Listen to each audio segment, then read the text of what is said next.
సంవత్సరాల సుదీర్ఘమైన చరిత్ర ఉన్న నల్లమిల్లి మూలారెడ్డి గారు ఆస్థానంలో తెలుగుదేశం టికెట్ రాకపోవడానికి గల కారణం ఏమై ఉంటుందని మీరు అనుకుంటున్నారు?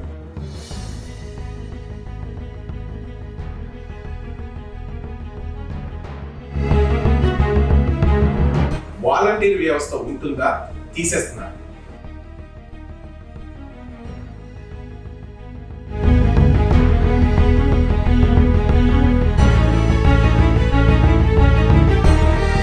అవసరం లేదండి, మాకు అభివృద్ధి ముఖ్యమండి, అవసరం ఏంటిది? ఇంత మంచి స్వభావం ఏంటి? ఎక్కడి నుంచి వచ్చింది చంద్రబాబు నాయుడు గారికి?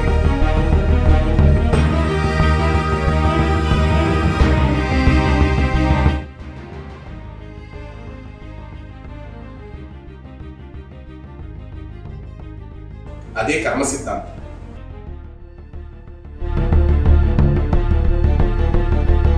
ఈ 5 సంవత్సరాల్లో ఇన్ని సవాళ్లు మీరు పూర్తి చేయగలరా?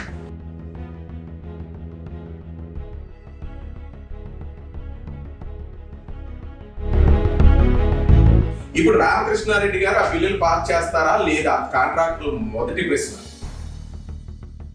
ఫస్ట్ తారీఖున చంద్రబాబు నాయుడు గారు ఎక్కగానే శాలరీలు వేశారు అని అంటే నేను వస్తే ఇలా ఉంటది అని చూపించడానికి చేసిన పని.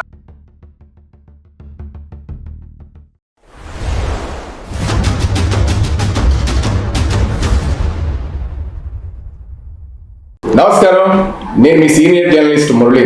ముందు నల్లమిల్లి మూలారెడ్డి గారి గురించి మనం చెప్పాలి.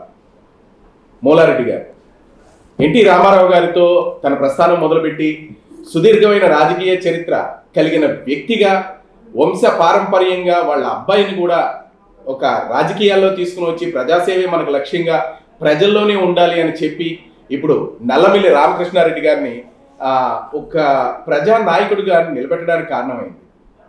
ఎన్నో ప్రయాసాలు, ఎన్నో అడ్డంకులు, ఎన్నో అవరోధాలు అన్నీ ఉన్న నిలదొక్కుని ప్రజాసేవే లక్ష్యంగా ముందుకు సాగుతున్నారు.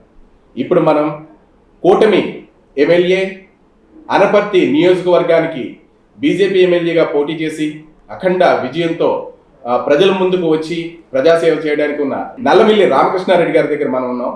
నమస్కారం సార్. నమస్కారం సార్. ఎలా ఆస్వాదిస్తున్నారు మీ గెలుపుని? ఇది ప్రజల విజయం అండి. అంటే సాధారణంగా నల్లేరు మీద నడకలాగా విజయం వస్తే దానిలో ఒక విధమైన మజా ఉండకపోవచ్చు.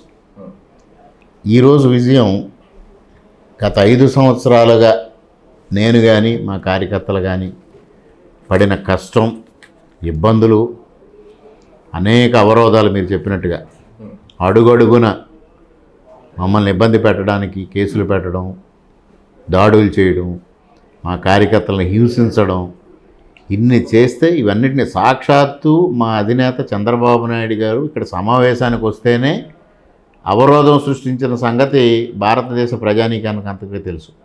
7 కిలోమీటర్లు నడిచొచ్చి కానీ ఆయన సభ పెట్టలేని పరిస్థితి వచ్చింది. అంత తీవ్రమైన ఇబ్బందులు ఎదుర్కొని కార్యకర్తలందరూ ఐకమత్యంగా ఉండి ఎక్కడా చెక్కు చెదరకుండా మొదటి రోజు నుంచి వైసీపీ దాష్టికాల్ని, వైసీపీ అరాచకాల్ని, వైసీపీ అవినీతిని ప్రశ్నిస్తూ మేము ముందుకు సాగాం. ఎట్టి పరిస్థితుల్లోని నేను పోటీలో ఉండకూడదని చివరి ప్రయత్నంగా నాకు టికెట్ రాకుండా వైసీపీ అనేక అవరోధాలు సృష్టించింది. మా కార్యకర్తల అండతో, ప్రజల ఆశీర్వాదంతో, మీడియా మద్దతుతో, అదేవిధంగా కూటమి పెద్దల ఆశీస్సులతో మరలా తిరిగి నేను పోటీలోకి రావడం, గెలవడం ఇదొక అనిర్వచనీయమైన అనుభూతి. రామకృష్ణ గారు, ఇక్కడ మీకు సీటు రాకపోగా మీరు విపరీతమైన ఒక యుద్ధం చేశారు తెలుగుదేశం పార్టీతో. ఆ సీటు టికెట్ నాకు ఎందుకు ఇవ్వరు అని ప్రజల్లోకి వెళ్ళారు. ఆ సీటు వచ్చేంత వరకు పోరాడుతూనే ఉన్నారు. ఈ గెలుపు ఎవరిది? మీదా, మీ నియోజకవర్గ ప్రజలదా, ఎవరిది? మా నియోజకవర్గ ప్రజలు ప్లస్ మా కార్యకర్తలు, వారిది విజయం. వారు సాధించి పెట్టారు. నాకు తిరిగి నన్ను పోటీలో నిలిపింది వాళ్ళే, గెలిపించింది వాళ్ళే. 40 సంవత్సరాల సుదీర్ఘమైన చరిత్ర ఉన్న నల్లమిల్లి మూలారెడ్డి గారు ఆస్థానంలో తెలుగుదేశం టికెట్ రాకపోవడానికి గల కారణం ఏమై ఉంటుందని మీరు అనుకుంటారు? తెలుగుదేశం పార్టీ టికెట్ రాకపోలేదండి, వచ్చింది. మొదటి జాబితాలోనే నా పేరు ప్రకటించారు. మొదటి జాబితా 94 మందితో చంద్రబాబు నాయుడు గారు పవన్ కళ్యాణ్ గారు ఏదైతే జాబితా విడుదల చేశారో ఆ మొదటి జాబితాలో నా అభ్యర్థిత్వం ప్రకటించారు. ఆ తరువాత వైసీపీ రకరకాల కుట్రలు కుతంత్రాలకి తెరతీయటం, దాని పర్యవసానంగా నన్ను ఏ విధంగా అయినా పోటీలో లేకుండా చేయాలని కోట్లాది రూపాయలు ఖర్చు పెట్టడం, దాని పర్యవసానం ఇక్కడ బీజేపీకి టికెట్ కేటాయించబడ్డం, రకరకాల మార్పులు తిరిగి ఏది ఏమైనా ప్రజల మద్దతు, కార్యకర్తల విపరీతమైన శ్రమ, పోరాటం ఇవన్నీ చూసిన తర్వాత కేంద్రంలో ఉన్న భారతీయ జనతా పార్టీ అధిష్టానం కానీ, తెలుగుదేశం అధిష్టానం కానీ, పవన్ కళ్యాణ్ గారు కానీ ఇక్కడ కూటమికి బలమైన అభ్యర్థి ఉండాలి, ఇక్కడ లేకపోతే ఇబ్బందులు ఎదుర్కొంటాం కూటమికి అనే ఆలోచనతో తిరిగి నన్ను భారతీయ జనతా పార్టీ అభ్యర్థిగా ఇక్కడ నిలబడడం జరిగింది. దానికి కూడా ఎన్నో ప్రయాసాలు, ఎన్నోసార్లు చంద్రబాబు నాయుడు గారు దాదాపు 20 రోజుల పాటు నన్ను ఒప్పించడానికి చాలా ప్రయత్నాలు చేశారు. అన్నిసార్లు కూడా నేను తెలుగుదేశం పార్టీని వేడను, పోటీ నుంచి అయినా విరమించుకుంటాను కానీ వేడను అని నేను చెప్పడం, చివరికి చంద్రబాబు నాయుడు గారు ఉన్న పరిస్థితులను వివరించి ఈ పరిస్థితుల్లో తప్పనిసరిగా నువ్వు పోటీ చేయాల్సిందే, భారతీయ జనతా పార్టీ తరఫున పోటీ చేయాల్సిందే అని ఆదేశించటం, భారతీయ జనతా పార్టీ పెద్దలు ఆహ్వానించటం, పవన్ కళ్యాణ్ గారు కూడా సలహా ఇచ్చి ముందుకు వెళ్ళమని కూటమి పెద్దలందరూ కోరటంతో తప్పనిసరి పరిస్థితుల్లో నేను బీజేపీ తరఫున పోటీ చేశాను. అంటే కార్యకర్తల సంరక్షణ ప్రధాన లక్ష్యం. దాదాపుగా 1000 మంది కార్యకర్తలు ఇవాళ వివిధ రకాల కేసులు ఎదుర్కొంటూ ఉన్నారు, ఇక్కడ దాడులు ఎదుర్కొన్నారు, హింసించబడ్డారు, లిటరల్గా హింసించబడ్డారు పోలీసుల చేత కానీ వైసీపీ నాయకుల చేత కానీ. వాళ్ళందరినీ రక్షించాలంటే మీరు ఎట్టి పరిస్థితుల్లోని పోటీలో ఉండాలనేది మా కార్యకర్తలందరూ కోరారు. కార్యకర్తలతో పాటు ప్రజలు కూడా కోరారు. ఏ విధంగా అయినా రామకృష్ణారెడ్డి కూటమి అభ్యర్థిగా ఉండాల్సిందే అనేది ప్రజలు కూడా ఆకాంక్షిస్తే వారందరి ఆకాంక్షలకి అనుగుణంగానే నేను పార్టీ మారి పోటీ చేయడం జరిగింది. ఈ ఎలక్షన్లో వై నాట్ 175 అన్న జగన్మోహన్ రెడ్డికి ఈ ఓటమి చూసిన తర్వాత ఆంధ్ర ప్రజలు ఒక సిద్ధాంతాన్ని బయటకు తీసుకొచ్చారు. అదే కర్మ సిద్ధాంతం. కర్మ అనేది ఎలా మొదలవుతుంది, మళ్ళీ ఎలా తిరిగి వస్తుంది అనేది ఆంధ్ర ప్రజల మాట. ఇక్కడ ఒక విషయం, రామకృష్ణారెడ్డి గారు ఎన్నో ఇబ్బందులు పడ్డారు, ఆ వైసీపీ ప్రభుత్వం చేతుల్లో ఎన్నో వ్యయ ప్రయాసాలకు ఓర్చారు. మరి రామకృష్ణారెడ్డి గారి దగ్గర నుంచి ఈ కర్మ సిద్ధాంతం వైసీపీ వాళ్ళకి వెళ్తుందా? ఇక్కడ మీకు ఒకటే, ఎప్పుడు ప్రజలు ఇవాళ వైసీపీని ఎందుకు తిరస్కరించారు అంటే ప్రజలు కక్షలు కార్పణ్యాలు వాటిని ఆమోదించరు. ఇక్కడ 2 భిన్నాభిప్రాయాలు ఉంటాయి. కార్యకర్తలు కక్ష తీర్చుకోవాలనే ఆలోచనతో ఉంటారు, ప్రజలు అది ఉండకూడదు అనుకుంటారు. మీరు ఇవాళ కాదు, ఇందిరాగాంధీ గారు ఎమర్జెన్సీ రోజులు గుర్తు తెచ్చుకోండి. ఎమర్జెన్సీ అమలు చేసి ఆ రోజు ప్రతిపక్ష నేతలందరినీ ఆవిడ జైల్లో పెట్టి తను ఏకపక్షంగా ఎన్నిక కావాలని 1 సంవత్సరం సమయం ఉన్నా ముందుకు వచ్చి ఎన్నికలు జరిపించుకుంటే ఆవిడ్ని చిత్తుగా ఓడించారు, జనతా పార్టీని గెలిపించారు ఆ రోజు. అదే జనతా ప్రభుత్వం ఏర్పడిన తర్వాత మరలా ఇందిరాగాంధీ గారిని అదే విధంగా ఇబ్బందులు పాలు చేస్తే 2 సంవత్సరాల్లో మరలా జనతా ప్రభుత్వాన్ని కూలగొట్టి ఇందిరాగాంధీ గారికి మళ్ళీ అధికారం అప్పగించారు. అంటే మీడియా లేని రోజులు, కమ్యూనికేషన్ లేని రోజులు, ఆ రోజుల్లోనే ప్రజలు ఆ విధమైన తీర్పునిస్తే ఇవాళ కూడా ప్రజలు ఆ విధంగానే తీర్పు ఇచ్చారు. ఆ రోజు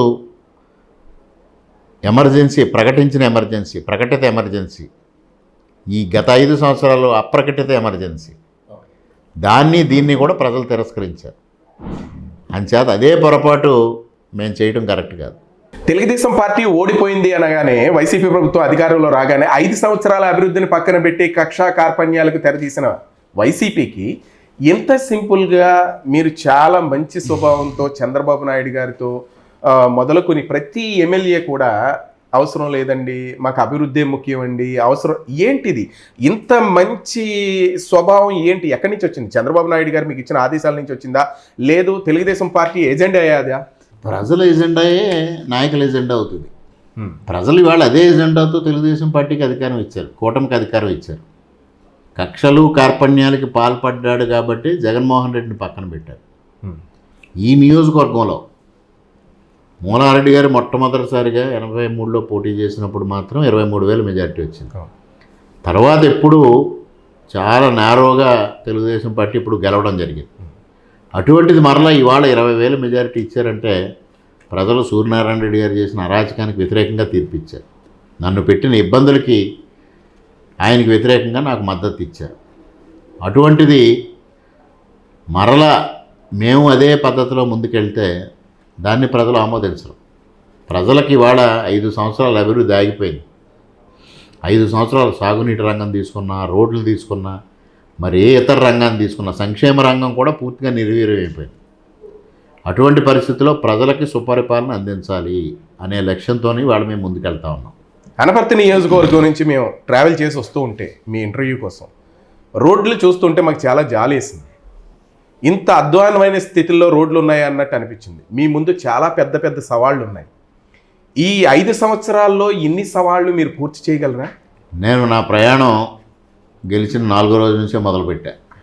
గెలిచి ఇంకానే ప్రమాణ స్వీకారం చేయకుండానే ఈ రోడ్లను ఏ విధంగా చేయాలనే దానిపైన దృష్టి సారించా. మొట్టమొదటగా 4వ తారీఖు రిజల్ట్స్ వస్తే 9వ తారీఖునే నేను R&B అధికారులతో సమావేశం అవడం, ముఖ్యంగా మీరు వచ్చిన రోడ్డు కెనాల్ రోడ్డు ఏదైతే ఉందో కెనాల్ రోడ్డు సమస్య ఏ విధంగా పరిష్కారం చేయాలనే దిశగా దృష్టి సారించా. మొట్టమొదటిగా నాకు వచ్చిన ఆలోచన, ఇది దాదాపుగా 500 కోట్ల రూపాయలు అవసరం అవుతుంది. ఇవాళ రాష్ట్ర ప్రభుత్వం ఉన్న ఆర్థిక పరిస్థితుల్లో రాష్ట్ర ప్రభుత్వం నిధులతో ఆ రోడ్డుని పూర్తి చేయలేం. అందుకు కేంద్ర ప్రభుత్వ సహకారం తప్పనిసరిగా కావాలి. నేను బీజేపీ అభ్యర్థిగా ప్రకటించిన రోజునే మొట్టమొదట నా ఎజెండా కెనాల్ రోడ్డుకి కేంద్ర ప్రభుత్వ సహకారం తీసుకుంటానని స్పష్టం చేశాను. అదేవిధంగా దీన్ని కాకినాడ రాజమండ్రి కెనాల్ రోడ్ని నేషనల్ హైవేగా కన్వర్ట్ చేసి కేంద్ర ప్రభుత్వ నిధులతో అభివృద్ధి చేసే దిశగా ఒక ఆలోచన చేశా. అధికారులతో మాట్లాడా. అదేవిధంగా నేషనల్ హైవేస్ చీఫ్ ఇంజనీర్ గారితో కూడా మాట్లాడా. కానీ ఇక్కడున్న అడ్డంకి ఏంటంటే, ఈ రోడ్డుకు ఒక పక్కన కెనాల్, సామర్లకోట కెనాలు, రెండో పక్కన రైల్వే ట్రాక్ 10 మీటర్లు దాటి వెడల్పు చేయడం సాధ్యం కాని పరిస్థితి. అందువల్ల నాకు అధికారుల దగ్గర నుంచి వచ్చిన ఫీడ్బ్యాక్, నేషనల్ హైవేస్ గైడ్లైన్స్లో ఇది ఫిట్ అవుతుందా లేదా అనేది ఒకటి ఇచ్చింది. కానీ డిస్క్రిప్షన్ పవర్స్ మినిస్టర్ గారికి ఉంటాయి కాబట్టి అది ఒక ఆలోచన. అది కొద్ది సమయం పట్టే ప్రతిపాదన. ఈ లోపుగా తక్షణం ప్రయాణికుల అవసరం తీర్చాలి. రైడింగ్ సర్ఫేస్ని ఇంప్రూవ్ చేయడం ద్వారా ముందు స్మూత్గా ట్రాఫిక్ వెళితే తర్వాత దాన్ని ప్రతిపాదన చేద్దామనే ఉద్దేశంతో ఈ 20 రోజులుగా చీఫ్ ఇంజనీర్ స్థాయిలో వీళ్ళతో మాట్లాడి మొట్టమొదటగా తాత్కాలిక మరమ్మతుల కింద కెనాల్ రోడ్డుకి 5,70,00,000 రూపాయలు మంజూరు చేయించడం జరిగింది. పని ఒక వారం రోజుల్లో మొదలు పెడతారు. ఆ విధంగా మొత్తం మొదలుపెట్టాం. అదేవిధంగా గత ప్రభుత్వ హయాంలో అసమర్థత, అటు ముఖ్యమంత్రి దగ్గర నుంచి ఇటు ఎమ్మెల్యేల వరకు అసమర్థత ఏ విధంగా ఉండడానికి ఉదాహరణ, రంగంపేట దొంతమూరు, రంగంపేట సింగంపల్లి 2 రోడ్లు ప్రధానమైన రోడ్లు రంగంపేట మండలంలో. రంగంపేట గ్రామంలో అసలు పాదచారులు కూడా నడవలేని పరిస్థితిలో రోడ్డు ఉంది. జగన్మోహన్ రెడ్డి గారు పీకే టీం ఉంది. పీకే టీము వాళ్ళు ఒక సలహా ఇచ్చారు, కనీసం నియోజకవర్గంలో ఒక 5 రోడ్లు డెవలప్ చేస్తే తప్పించి ప్రజలు మనకు అనుకూలంగా లేరు అంటే పీకే టీం నివేదికల ఆధారంగా ఆ 2 రోడ్లు కూడా మంజూరు చేశారు. టెండర్స్ అయినాయి, కాంట్రాక్టర్ల ఏజెన్సీలు ఫిక్స్ అయినాయి. కానీ ఇక్కడ ఎమ్మెల్యే అసమర్థ. వాళ్ళు అడిగింది ఒకటే, చాలా పెండింగ్ ఉండిపోయింది కాంట్రాక్టర్స్కి. మేము మళ్ళీ ఇవాళ ఈ వర్క్ చేస్తే మా బిల్స్ వస్తాయా రావా అని వాళ్ళకి సంశయం. నెక్స్ట్ క్వశ్చన్ అది. ఆ సంశయంలో కాంట్రాక్టర్లు పని చేయకుండా వదిలేస్తే మరి ఆనాడు ఎమ్మెల్యేగా ఉన్న సూర్యనారాయణ రెడ్డి గారు కూడా దాన్ని పట్టించుకోకపోతే ఆ అగ్రిమెంట్ పీరియడ్ కూడా అయిపోయి నిధులు మురిగిపోయే పరిస్థితి వచ్చింది. నేను మొదటి సమావేశంలో ఆ 2 రోడ్ల గురించి ప్రస్తావించినప్పుడు అధికారులు ఈ విషయాన్ని నా దృష్టికి తీసుకొచ్చారు. అప్పుడు ఆ కాంట్రాక్టర్లు ఇద్దరిని పిలిపించడం, వాళ్ళ సమస్య తెలుసుకోవడం, ఇంజనీరింగ్ చీఫ్తో సమావేశం అవడం, ఇంజనీరింగ్ చీఫ్ దగ్గర ఈ 2 రోడ్లు చేయించి వాళ్ళ పేమెంట్లకి నేను హామీ పడతాను అని ఆయన దగ్గర మాట్లాడడం, తదుపరి ఆర్ఎండ్బి శాఖ మంత్రిగా పదవి బాధ్యతలు చేపట్టిన జనార్దన్ రెడ్డి గారితో మాట్లాడడం, వారిద్దరిని మరలా పిలిపించి కాంట్రాక్టర్లు ఇద్దరిని, మీ ఇద్దరికీ నేను స్పష్టమైన హామీ ఇస్తున్నా, పాత విషయాలు నాకు తెలియవు కానీ ఈ విషయాలు మీరిద్దరూ చెయ్యండి, మీకు బిల్లు ఇప్పించే బాధ్యత నేను తీసుకుంటా అని. అప్పటికే అగ్రిమెంట్ పీరియడ్ అయిపోయింది. మళ్ళీ చీఫ్ ఇంజనీర్ దగ్గరికి extension of time agreement period పంపించి ఆ ఎక్స్టెన్షన్ ఆఫ్ టైం మంజూరు చేయించి ఇప్పుడు పని మొదలు పెట్టించారు. అదేవిధంగా సాగునీటి రంగం 5 సంవత్సరాలుగా పూర్తిగా నిర్లక్ష్యానికి గురైంది.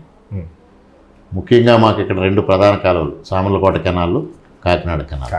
కాకినాడ కెనాల్ పైన దాదాపు 50,000 ఎకరం ఆయకట్టు ఉంది. బ్రాంచ్ కెనాల్స్ ఉన్నాయి, అన్నీ వీడితో ఉండిపోయినాయి, ఎక్కడ వాటర్ ఫ్లో లేదు. హాయిగా కాలువలపైన నడుచుకుంటూ వెళ్ళే పరిస్థితి కనిపించారు. నేను ఇంకా ప్రమాణ స్వీకారం చేయకుండానే రైతులు నా దృష్టికి తీసుకొచ్చారు, ఆకుమళ్ళు వేస్తున్నాం, నీరు లేదు అని. ఇరిగేషన్ అధికారులను పిలిచా, వారికి 3 నెలలుగా జీతాలే లేవని చెప్పారు.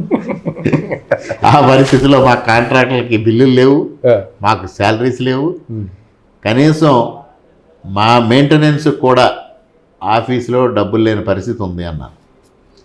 పరిష్కార మార్గం ఏంటి అని ఆలోచన చేసి ఎన్ఆర్ఈజీఎస్ అధికారులతో మాట్లాడి ఉపాధి హామీ కూలీలతో ఆ వీడి తీయించే కార్యక్రమం చేపట్టాం. 3 రోజుల పాటు కాకినాడ కెనాల్ కానీ సామర్లకోట కెనాల్లో కానీ రోజు 1500 మంది పనిచేసి 3 రోజుల పాటు చాలా వరకు ఒక 70% వీడి తొలగించారు. అదే విషయాన్ని మరి మేము ప్రమాణ స్వీకారం చేయడానికి వెళ్ళినప్పుడు భారతీయ జనతా పార్టీ శాసనసభ్యులకి ముఖ్యమంత్రి గారు విందిచ్చారు.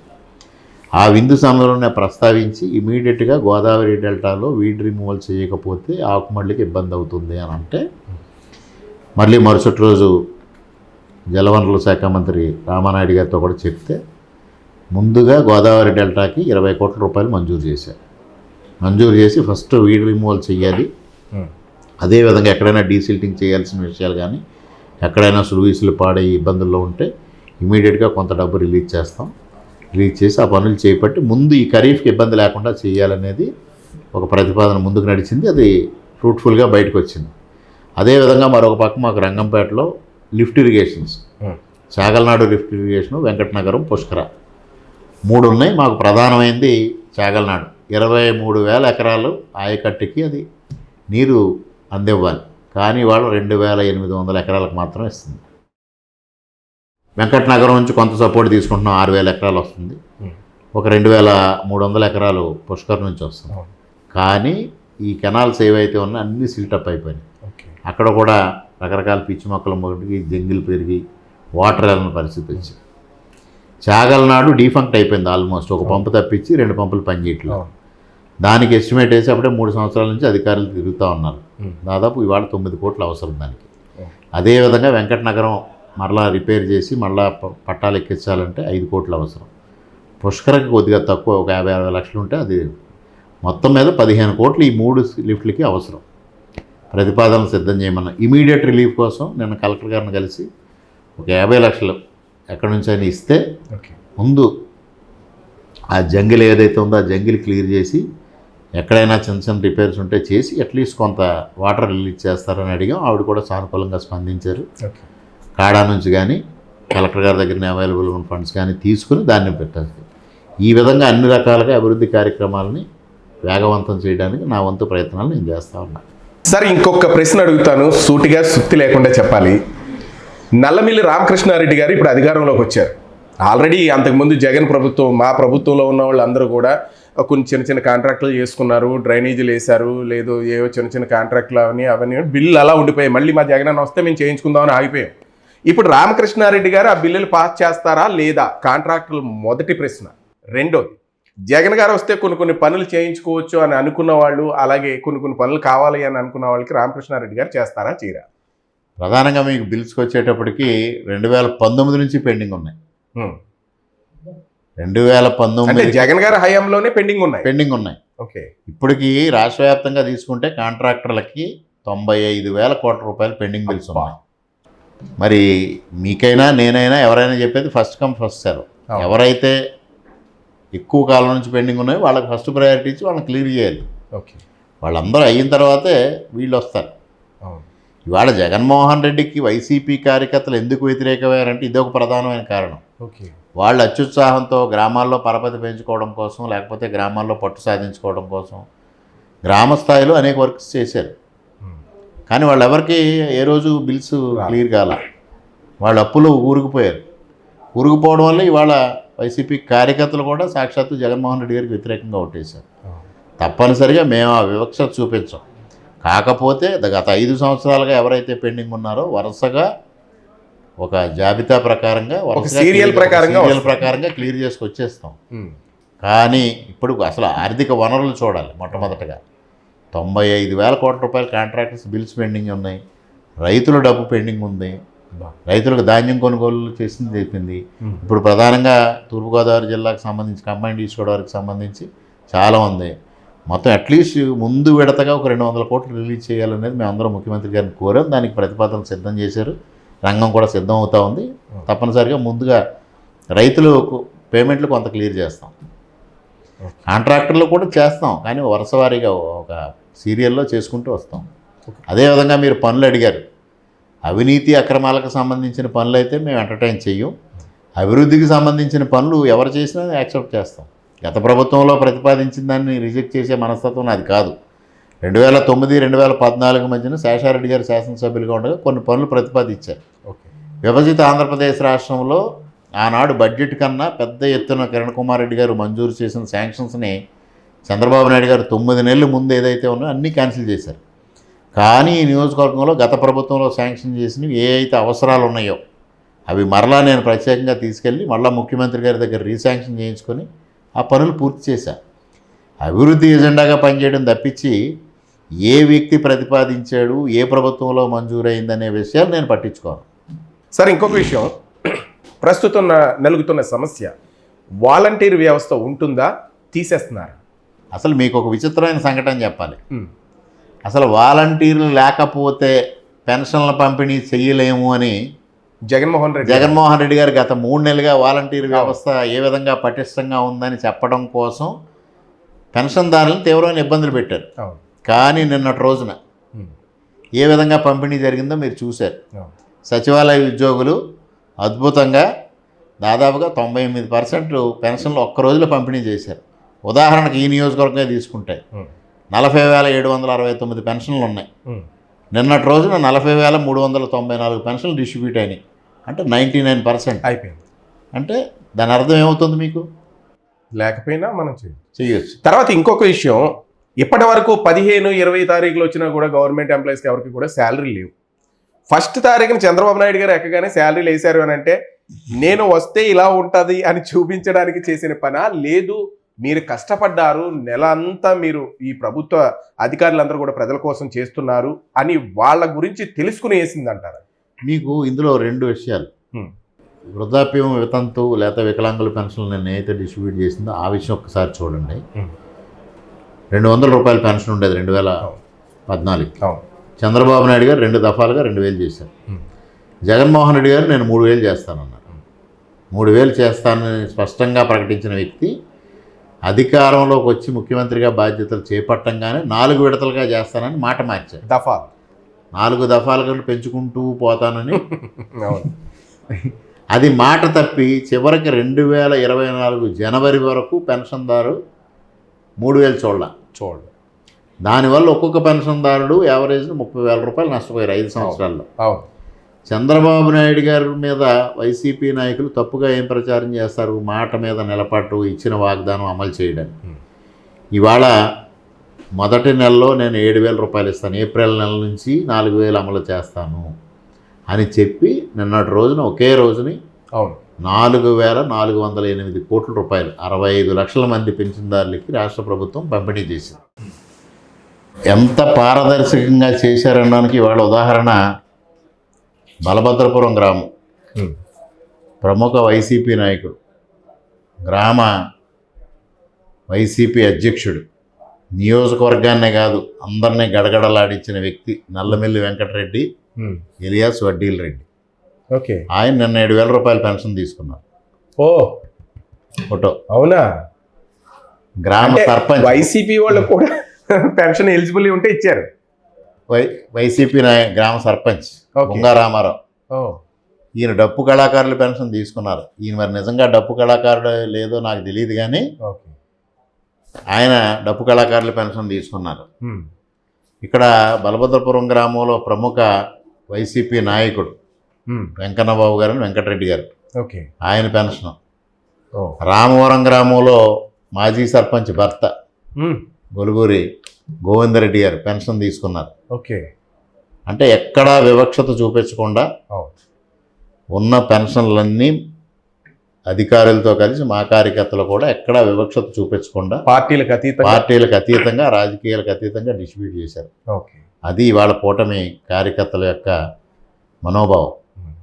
ప్రజలకు సంక్షేమం అందించాలి, అభివృద్ధి అందించాలి. అదే ఉద్దేశంతో ఈ 5 సంవత్సరాలు ఉద్యోగులు జీతాలు సకాలంలో అందక బాధపడ్డారు కాబట్టి వారికి మరలా సకాలంలో జీతాలు అందించే ప్రక్రియకి మొదలు పెట్టాలనే ఉద్దేశంతో నేను చంద్రబాబు నాయుడు గారు మొత్తం ఉద్యోగస్తులందరికీ జీతాలు వేయడం జరిగింది. అదేవిధంగా మా కార్యకర్తలకు కానీ మా నాయకులకు కానీ ఒకటే చెప్తా ఉన్నాం, మా కార్యకర్తల పనితీరుకి ఇదే నిదర్శనం. ఈ విధంగా పనిచేస్తూ ఉన్నారు. అందుకోసం అధికారులు సమూలంగా సహకరించాలి, కార్యకర్తలు సమూలంగా సహకరించాలి, ప్రజలకు అభివృద్ధి ఫలాలు, సంక్షేమ ఫలాలు అందాలి. దీని దిశగానే మేము ప్రయత్నం చేస్తూ ఉన్నాం. ఆస్వాదించడం అంటే ఇప్పటికి మా కుటుంబం 6వసారి ఎమ్మెల్యే. అవును. కొత్తగా ఆస్వాదించాల్సిందే ఉంది. గెలుపోటములు సహజంగా తీసుకుని ముందుకెళ్లే పరిస్థితి. సుదీర్ఘమైన రాజకీయ చరిత్ర ఉన్న నల్లమిల్లి రామకృష్ణారెడ్డి గారికి మంత్రి పదవి ఎందుకు దక్కలేదంటారు? కుల సమీకరణలో మూలారెడ్డి గారు 4 సార్లు ఎమ్మెల్యే చేసినా ఆయనకి మంత్రి పదవి రాలేదంటే తూర్పుగోదావరి జిల్లాలో రెడ్డి కులం నుంచి మంత్రి పదవి ఇవ్వడం అనేది సాధ్యంగాని విషయం. అది నేను మా కార్యకర్తలు ఎప్పుడు అడుగుతా ఉన్నా నేను స్పష్టంగా చెప్తా ఉన్నా, మనం ఆశించడమే తప్పు అని. తర్వాత నియోజకవర్గ ప్రజలకి మీ మాటగా మీరు ఏం చెప్తారు? నేను ఎన్నికల ముందు ఒకటే చెప్పా, అభివృద్ధి ఎజెండాగా నేను ముందుకెళ్తానని. ఇవాళ అదే అమలు చేస్తూ ఉన్నాను. రావడంతోనే 4 రోజుల్లోనే అభివృద్ధి దిశగా ప్రయాణం చేస్తూ ఉన్నాను. సుదీర్ఘమైన రాజకీయ చరిత్ర కలిగి ఒక ఎమ్మెల్యేగా మళ్ళా కూటమి అభ్యర్థిగా పోటీ చేసి అఖండ విజయం సొంతం చేసుకున్న అభివృద్ధి ధ్యేయంగా ముందుకెళ్తున్నారు. అంటే వీళ్ళ నాన్నగారి దగ్గర నుంచి నల్లమిల్లి రామకృష్ణారెడ్డి గారికి వచ్చిన ఒక వారసత్వం అని అనుకోవచ్చు. వీళ్ళు ఎక్కువగా దేన్ని ఆశించకుండా ప్రజా సంక్షేమమే ముఖ్యంగా ప్రజల్లోనే ఉండే మనుషులు. మరి ఇటువంటి ఎమ్మెల్యే గారిని ఈరోజు మనం ఇంటర్వ్యూ చేయడం చాలా హ్యాపీగా అనిపిస్తుంది. Thank you sir. అడిగిన అన్నింటికి సమాధానం చెప్పారు. ధన్యవాదాలు.